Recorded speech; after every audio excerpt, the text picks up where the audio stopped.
22nd of June, 1897. A never-to-be-forgotten day.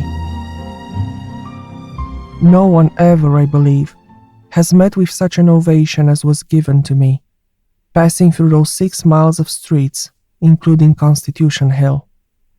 The crowds were quite indescribable, and their enthusiasm truly marvelous and deeply touching.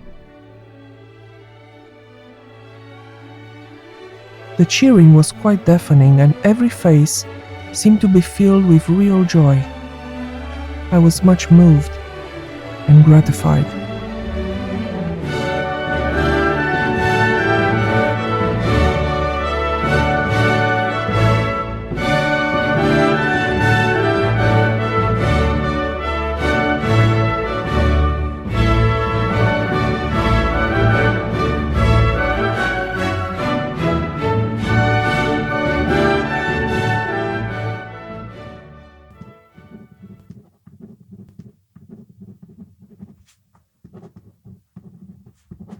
The night had been very hot, and I was rather restless.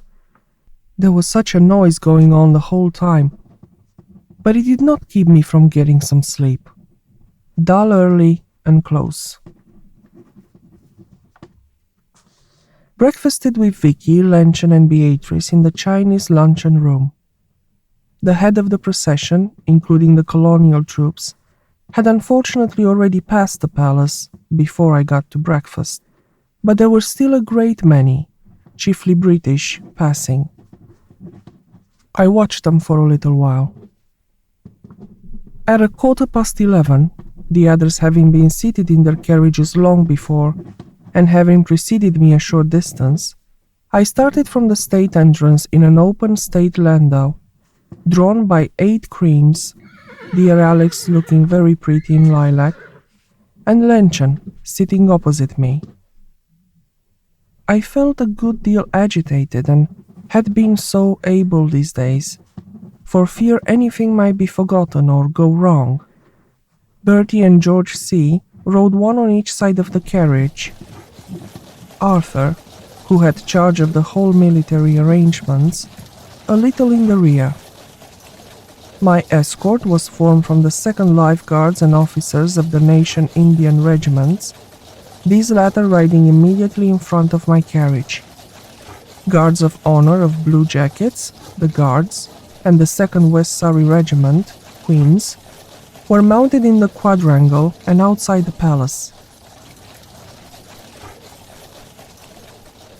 Before leaving, I touched an electric button, by which I started a message which was telegraphed throughout the whole empire. It was the following: From my heart, I thank my beloved people. May God bless them.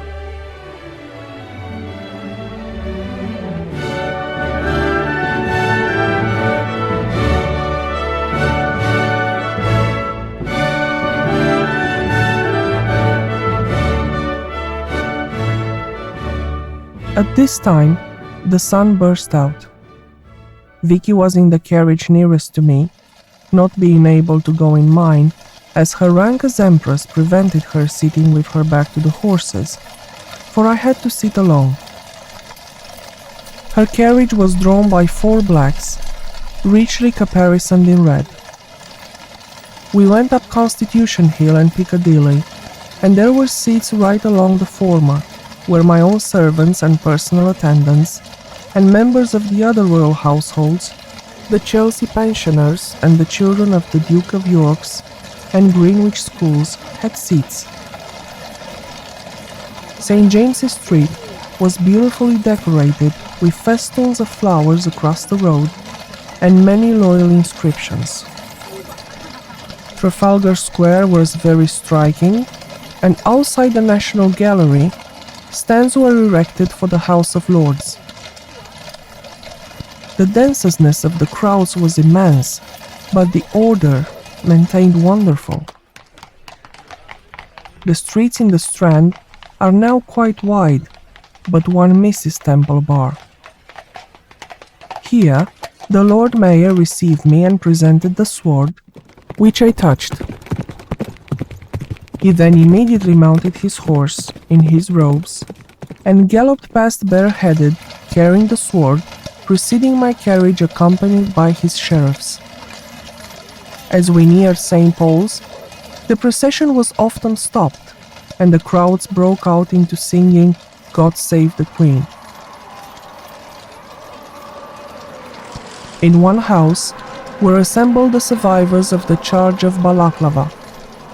In front of the cathedral, the scene was most impressive. All the colonial troops, on foot, were drawn up round the square. My carriage, surrounded by all the royal princes, was drawn up close to the steps where the clergy were assembled, the bishops in rich copes, the Archbishop of Canterbury and the Bishop of London with their crosiers, each holding a very fine one. A Te Deum was sung, specially composed by Dr. Martin, the Lord's Prayer, most beautifully chanted. A special Jubilee prayer and the benediction concluded the short service, preceded by the singing of the Old 100th, in which everyone joined. God Save the Queen was also sung.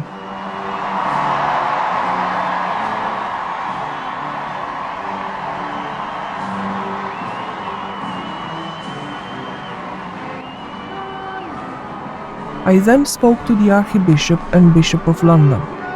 As I drove off, the former gave out 3 cheers for the Queen.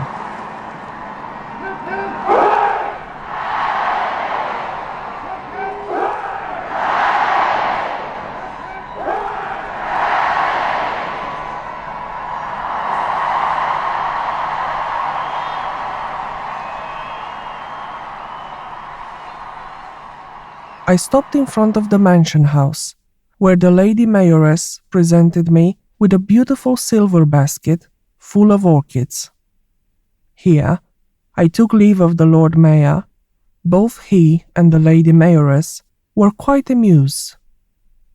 We proceeded over the London Bridge, where no spectators were allowed, only troops, and then along the Borough Road, where there is a poor population, but just as enthusiastic and orderly as elsewhere. The decorations there were very pretty, consisting chiefly of festoons of flowers on either side of the street. Crossed the river again over Westminster Bridge, past the Houses of Parliament, through Whitehall, Parliament Street, which has been much enlarged, through the Horse Guards and down the Mall. The heat during the last hour was very great, and poor Lord Howe, who was riding as Goldstick, fainted and had a bad fall, but was not seriously hurt. Got home at 1:45. All the carriages that had preceded mine were drawn up in the courtyard as I drove in. Had a quiet luncheon with Vicky, Beatrice, and her 3 children, troops continually passing by. Then rested, and later had tea in the garden with luncheon. There was a large dinner in the supper room, the same as yesterday, of which I annexed the list.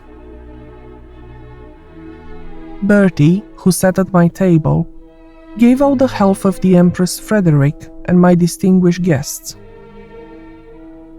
I walked into the ballroom afterwards and sat down in front of the dais.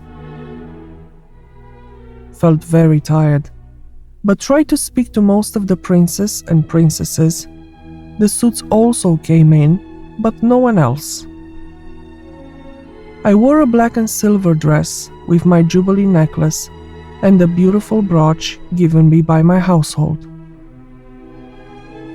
In the morning, I wore a dress of black silk, trimmed with panels of grey satin, veiled with black net and steel embroideries and some black lace, my lovely diamond chain, given me by my younger children, round my neck.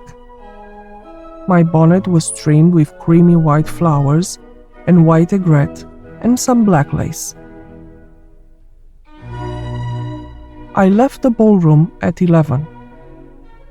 There were illuminations which we did not see, but could hear a great deal of cheering and singing. Gave souvenirs to my children and grandchildren.